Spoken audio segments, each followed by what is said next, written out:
Hello everyone, let's get started with a new chapter, with a new week. You're on week 2, you should learn about evolution, and I'm going to cover some basics. We'll break it up a little bit because it's quite a lot of things to talk about in this chapter. So let's see, yes. Should be okay, good. So the key when I do those is you pause the video and you just write in your own words, right? Think about it, engage with it, okay? So what is evolution? Evolution is that theory, and I mean theory in the sense of a scientific theory, you know, that has been backed up by data over and over again, so we are bound to accept it because we can only reject the null hypothesis or accept the null hypothesis, and we are consistently rejecting the null hypothesis that there is no impact of evolution on the organism on this planet. So by doing so over and over again, by some point we have to accept that there is an impact, right? So we do that. And we find out that there's a great way to explain how organisms are, why and how organisms have evolved on this planet. And we use the principle of evolution. And evolution is something that I believe people misunderstand a lot. It's like the most widely known theory in science and the least understood. It explains the diversity of life on Earth, and yet it has subtleties that you have to just... It's a change in the way we conceive things with our human brains. So what do I mean by that? First of all, those organisms that you're seeing here, they're not really evolving. They don't adapt either. Populations do. And a population is the unit of selection. Do not talk about species or organism, it's about population. So first of all, we need to define what a population is. The population, let me try to see if I can just, I can get that up, good. A population is a group of individuals living in the same environment at the same time and the same place, same environment, right? So it's a group of individuals from the same species living in the same environment at the same time in the same place. I know environment and place may be redundant, but basically the idea is they need to be sharing a time and space, and they need to be from the same species.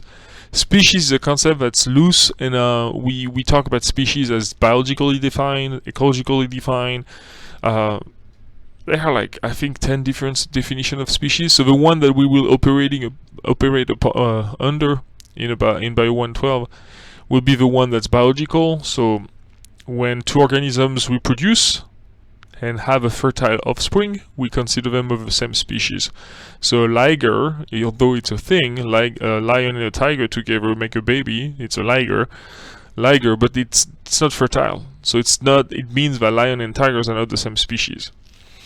That's how we're going to operate. So if you find organisms from the same species living at the same place at the same time, you have a population. And evolution is literally the change of allele frequencies in this population. So you need to calculate allele frequencies, and as you remember from BIO111, it's the number of copies of one allele, but you remember we all have 2 copies of that, so when you divide by the total number of alleles, assuming it's not sexual chromosome, and we ignore all the edge cases of people having trisomy 21, for example, if we're talking about genes on the 21st chromosome, we assume that it's twice the number of individuals in population, because we all diploid, we carry 2 copies of each gene. So when you take the number of copies of alleles for like black hair, and you divide by the number total of copies of the allele for hair color, which will be number of individuals in the population times 2, you get a frequency. And as soon as that frequency changes, you get evolution. And that's it. So how can frequency change? Someone dies, boom, evolution. Someone is born, boom, evolution. Mutation that is not silent, boom, evolution, right? So this is evolution as the biggest overarching umbrella. So make sure if you explain it now, you can use terms related to evolution to answer this mastering concept. It's really important that we start there with a simple principle of evolution, right? Okay, so that's the first part. I want to talk a little bit now about those slides, but on the scientists of the past. Those slides here, they're not really meant to tell you how great those people were. They meant to say different things. Two things actually that are really important. First of all, we didn't know a lot for a long time, and if the past is it helps predict the future even a little bit, we should all understand that we still don't know a lot. When we look back at the past and we see what they were thinking, and we find that funny and like awkward because we know better now, imagine what in 100 years people will say by looking back on us, right? Knowledge keeps growing. So if in the past they were stupid, we are stupid to the future, which is great, but we need to keep that in mind as a humility factor. And the second important factor or information when you're looking at those old slides, it's not so much to know their names, it's more to understand that the pace at which knowledge is accumulated is it's fast in the evolutionary times when we learn about timeline of life on Earth, right? However, it's really slow compared to what we do today. And one of the major differences is, look at those dudes, they're all the same, they're all white men, white or rich men. We need diversity. Diversity of opinion, diversity of thinking helps tremendously progress faster in science. So we need you, basically. We need all of you who don't look like me to come in the field, and I'm here to help you guys. So those like historical resume that we do here, they should really push you to come into the field. And I know there are many issues.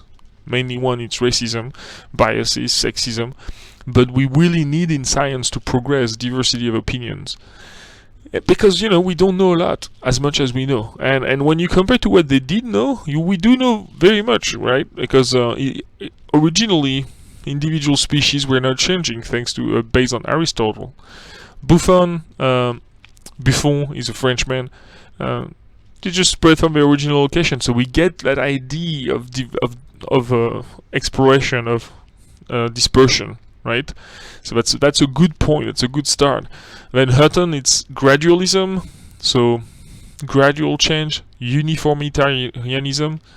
This is just one aspect, if you want, one side of a spectrum, and when you have the two other side, the other side of the spectrum is Cuvier and Lamarck, and those two are really talking about catastrophism and what we call like the staircase in evolution, which is the idea that there is a busted booms, the idea that after a big catastrophe now there is an explosion of diversity. So you have a gradualism and you have that idea of step by step. Of course, the solution is that they're both right. Both are happening. We know that depending on the conditions, it's one or the other, sometimes the both of them, and we talk about it later in this lecture. So you really want to get away from the idea that debate or in an opposition of idea, one is right, the other is wrong. It's usually they're both right ideas, but they depend on the context which one is more right. If they were right or wrong in this world, we wouldn't be talking. The reason is that's all gray area, right? Lamarck has an interesting thought about evolution. It was that, for example, if you take giraffes, their long neck is due to the fact that they strain themselves to reach the leaves on top of the trees. Of course, we now know that it's completely different. They don't strain themselves and thus elongating their neck. What's happening is only the giraffes with longer neck, by random chance, by evolution, they had a longer neck. Only giraffes with a longer neck were able to reach resources that were at the very top of the trees. Thus, they were access to resources only them had access to, on top of the resources others had access to at a lower level. Thus, they had more resources to allocate to reproduction. Thus, they were making more copies of themselves, aka babies. With that, over generation, their genes spread more, assuming the trait that we're talking about is heritable, meaning that the offspring of those parents look like their parents, tend to, at least, right? And that's the switch in evolution that I'm talking about. The gradual change come back, and Darwin and Wallace, a really interesting interaction. I will stop this video on this before I move to the next one. Darwin and Wallace. Darwin had developed his theory for a long time and received a manuscript from Wallace, who was idolating, like Darwin was Wallace's idol. and he sent his manuscript saying, I have that thing, like, do you want to read it? Can you tell me what you think? Darwin sent it back saying, oh yeah, no, that's crap, don't do anything about that. And he was exactly what he was working on. Like, Wallace had come up with the same theory of evolution than Darwin, and Darwin just shut it down saying like, no, you shouldn't do anything, and went on to publish his really fast. Wallace never minded. He actually openly said he had his idea from before, and I'm glad that he got it out. Like, well, that's just, Wallace was okay with it. Does that mean that what Darwin did was okay? No, not at all. It was not okay at all. But you know, the guy was married to his cousin, so the past times were weird, right? But nonetheless, evolution, as we'll learn in the next video, it's all based on fossil evidence. We'll talk a little bit about fossilization at some point in the future, but yeah, for now I'm gonna leave it there. I really want you to remember that evolution is focused on population, not individuals, not species, and it's about change in allele frequency. Evolution is the change of allele frequency in a population. So make sure you get those concepts straight, and I'll see you in the next video. Bye.